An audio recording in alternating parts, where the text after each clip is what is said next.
Good day guys, good day everyone. Dito po ngayon tayo, nasa sa ating pinagtatrabawan po, PDI area.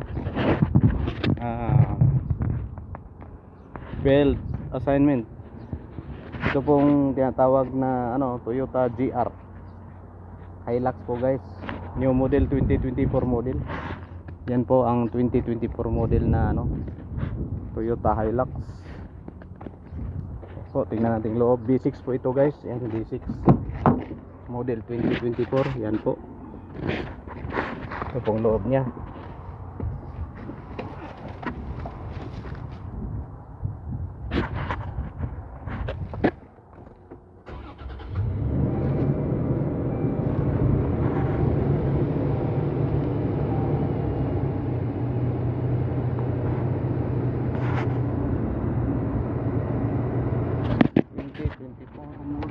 Ay, Toyota Hilux po.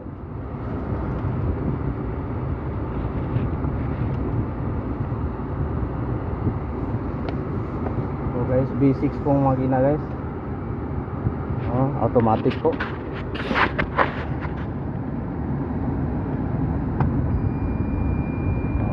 Ito pong reverse camera.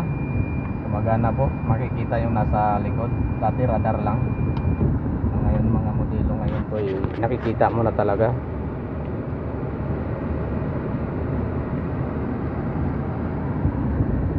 Search na kung gaano kalayo. Pati yung taas guys. Yan. 360 camera. Nakikita yung itaas ng bubong.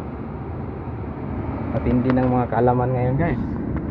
Yung bubong ng sasakyan mo, nakikita mo na, namamonitor mo na kung mayroong nakaano dyan, kung gaano kalayo yung dadaanan mo, may estimate mo na. Sa likod, yan po sa likod guys. So may nakasundot doon na Toyota Land Cruiser pickup, nakikita mo dyan kahit hindi mo na tingnan sa likod. Yun ang mga ladies ngayon guys. Ang mga panibago ngayon mga sasakyan ko guys.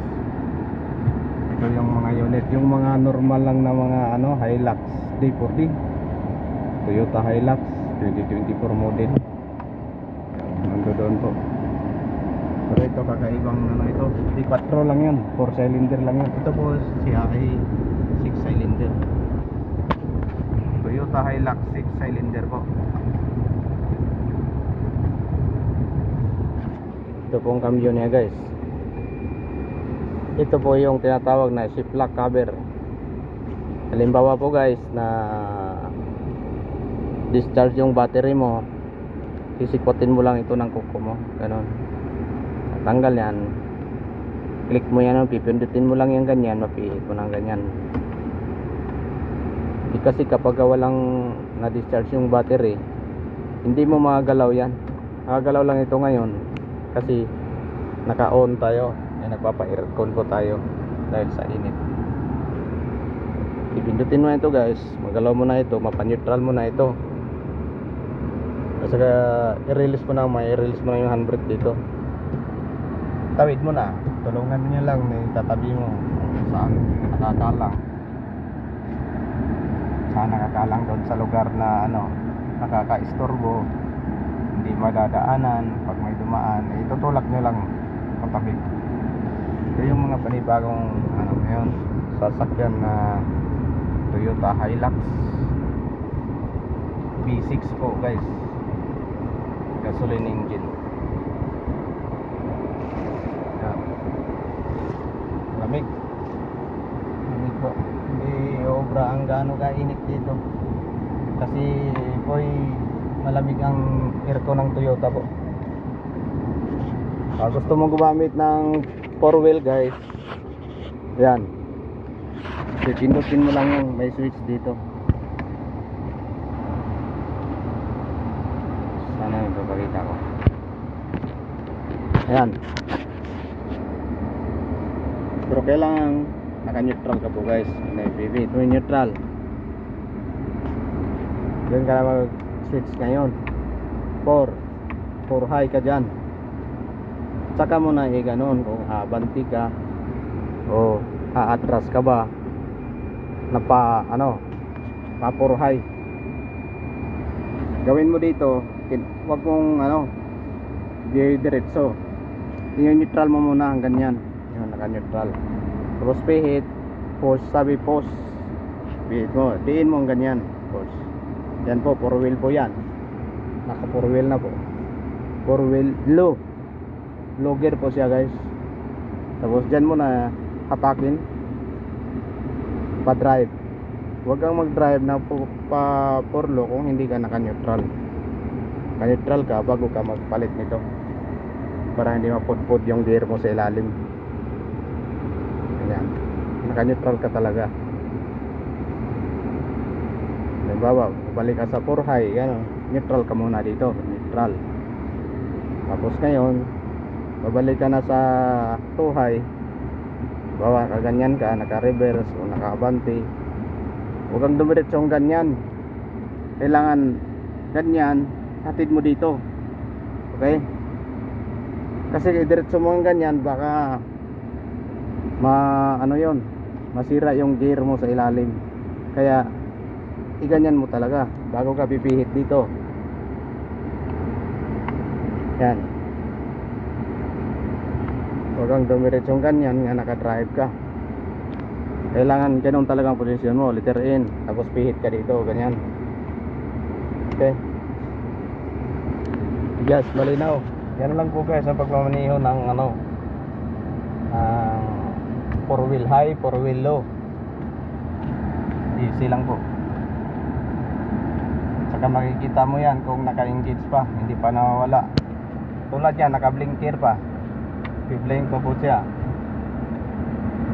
Hatak mo lang ng konting ganyan, para malaman mo. Dar mo lang konti. Ayun, nawala na. Pitik mo lang konti ng reverse, mawala yon. Wala na po siya. Pitik mo ng reverse, balik mo kaagad sa neutral, mawala yung blink doon. Okay guys, kung maloob niya guys, ganda 6 cylinder guys, Toyota Hilux 6 cylinder.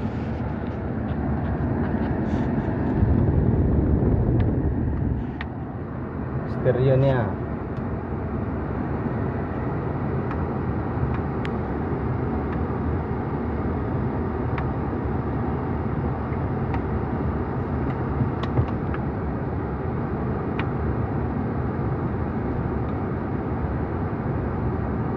Suwed Arabic kasi ito.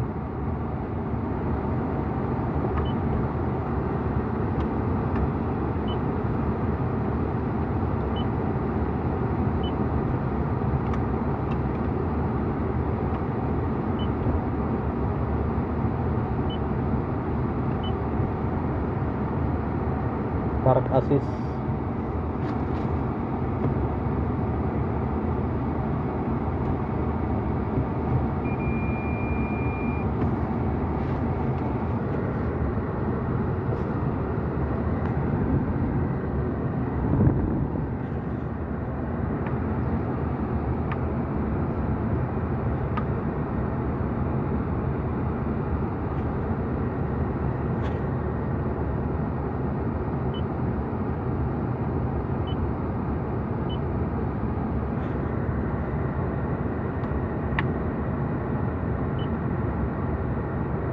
Guys, pag nagpapalit ng langis,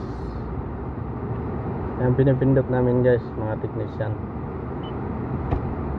Pero hindi lang muna natin gagawin, i-reset yan kasi 0 kilometer pa po ito i-reset ka din ng filter to oil, ito sa langis. Yan, kilometer. I-reset ka sa halimbawa battery, pinutin mo rin yan, may kilometer dito, may dyan, pizza.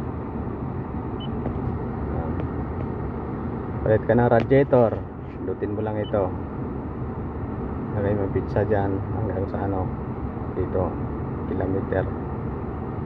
ilang kilometro. Ayan. Wiper blade. Dito lang lahat lang po guys. Naka-Arabic lang po ito. Pero kami may tinatandaan na po kami. Kahit Arabic yan, pare-reset namin po mga technician kasi may mga tinatandaan na po kami. Kahit pa paano sa tagal namin, hindi man marunong bumasa, natandaan na ang markang Arabic. Tapos pagre-reset namin.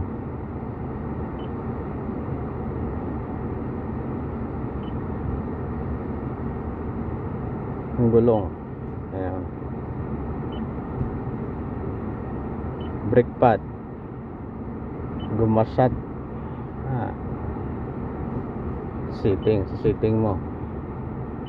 Sitting. Hindi pa natin sisitting ngayon kasi hindi pa kinukuha ng customer. Pag kukunin na ito, kaya isisit na. Gusto nila English, Arabic. So, pero karamihan dito Arabic kasi nasa ano tayo, PSA. Guys.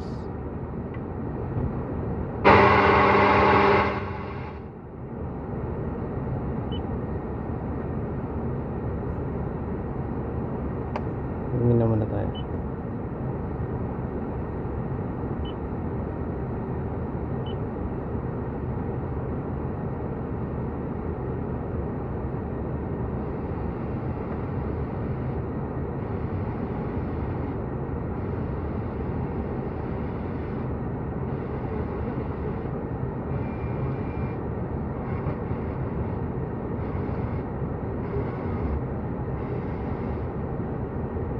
Makapiright tayo, kaya yan natin binibuli yung menu lang yan guys. Yan, may menu. Okay guys, thank you guys, maraming salamat po sa panonood guys. Hi guys, hi everyone.